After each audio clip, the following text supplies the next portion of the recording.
Bonsoir. Les suites de ce qui semble prendre de plus en plus d'ampleur à Wissous, les commentaires que l'on peut qualifier de tendancieux envers l'islam de certains élus, commentaires vivement dénoncés par un collectif musulman.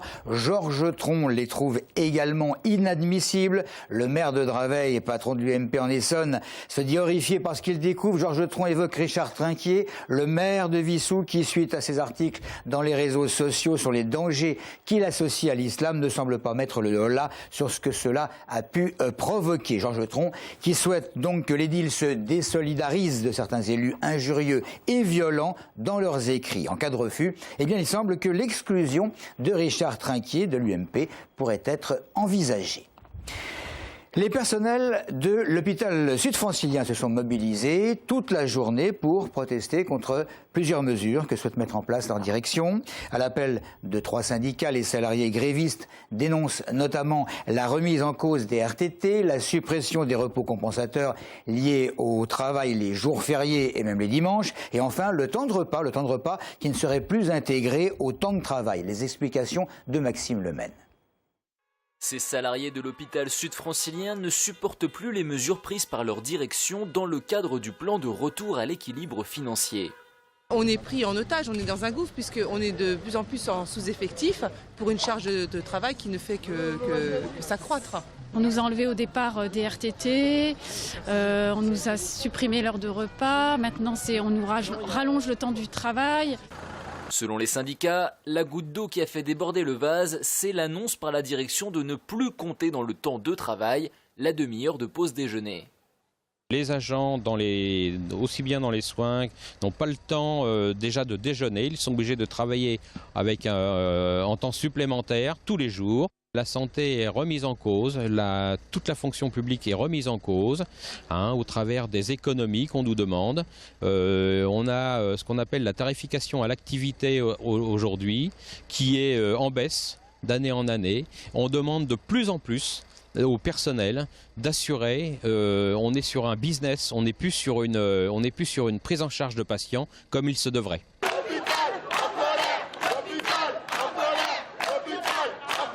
Pour les syndicats, la réunion avec l'Agence régionale de santé n'a rien donné. D'autres actions pourraient être organisées d'ici le conseil de surveillance du 3 octobre. La phobie administrative de Thomas Thévenoud alimente toujours bon nombre de conversations. Toutes sortes de psys défilent dans les différents médias pour généralement affirmer que cette pathologie n'existe pas, ou du moins reste inconnue. Cela n'empêche pas l'humour et Thierry Mandon en fait preuve puisque le secrétaire d'État à la réforme de l'État justement et à la simplification déclare que la découverte récente de cette phobie administrative encourage le gouvernement à simplifier encore plus vite et plus fort. Fin de citation. C'est la seconde année consécutive que le Forum agroalimentaire est organisé à Lys. C'est une journée particulièrement destinée aux consommateurs. Sur place, ce qui peut favoriser le questionnement sur notre alimentation, tant au niveau de la provenance des matières premières que la confection des aliments. L'alimentation dite biologique est devenue un marché en pleine expansion. C'est en tout cas ce qu'ont répété tous les interlocuteurs que Médéric de Watteville a pu rencontrer. L'idée de ce salon qui se déroule sur une journée, c'est d'associer les acteurs industriels de l'agro-industrie qui ont tendance à aller vers le naturel et le bio, de pouvoir discuter, de faire des conférences et d'animer avec les consommateurs des ateliers de dégustation de leurs produits. Donc dans une salle, nous avons des conférences et dans l'autre partie de la ferme où nous nous situons, une partie exposition où nous avons donc les exposants qui sont venus présenter leurs produits. C'est un moment de rencontre, de partage sur les thématiques environnementales au sens large. Le bio, on connaît, c'est une production d'aliments sains et savoureux. Le côté savoureux est très important. Sain et nutritif, parce qu'un produit qui a été une plante, un animal, dans un contexte naturel est beaucoup plus nutritif qu'un aliment conduit d'autres manières conventionnelles. C'est même pas une question de prix, c'est une question de manière de fabriquer. Du bio sans OGM, contrairement à ce que demande l'Europe, sans pesticides et sans être, on va dire, irradié pour conservation. Et c'est un aspect culturel. C'est une espèce de tendance de notre culture d'avoir rejeté la nature. Et il y a une redécouverte aujourd'hui de sa richesse alimentaire, culturelle. C'est aussi un lieu de convivialité. Voilà, c'est tout ça que la nature nous apporte et qu'on vous invite à redécouvrir.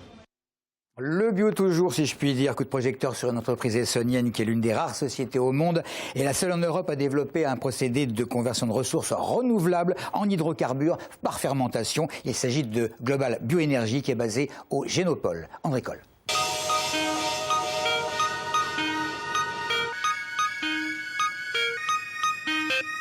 Global Bioénergie développe des procédés pour convertir les ressources végétales, le sucre, les céréales, les déchets agricoles et forestiers en hydrocarbures, c'est-à-dire en vraie essence, en vrai kérosène, en vrai diesel et aussi en plastique et en élastomère. Les plantes captent du CO2, c'est la photosynthèse. Ce CO2 est transformé en matière végétale qui est convertie dans nos fermenteurs en hydrocarbures. Ces carburants vont relâcher du CO2 qui va ensuite être capté par les plantes. C'est un cycle. Il y a quand même production de gaz à effet de serre, mais bien moins que dans le cas du pétrole. Il faut bien se rappeler qu'il y a 15 ans, le prix du baril était très bas, moins de $10 le baril en 1999, et donc développer des alternatives comme celle-ci ne faisait pas vraiment de sens économique. Pour le département de l'Essonne, c'est déjà 50 emplois aujourd'hui qui ont été créés en moins de 5 ans. Et puis, sans faire de prévisions hardies, on peut penser que la société va continuer à se développer.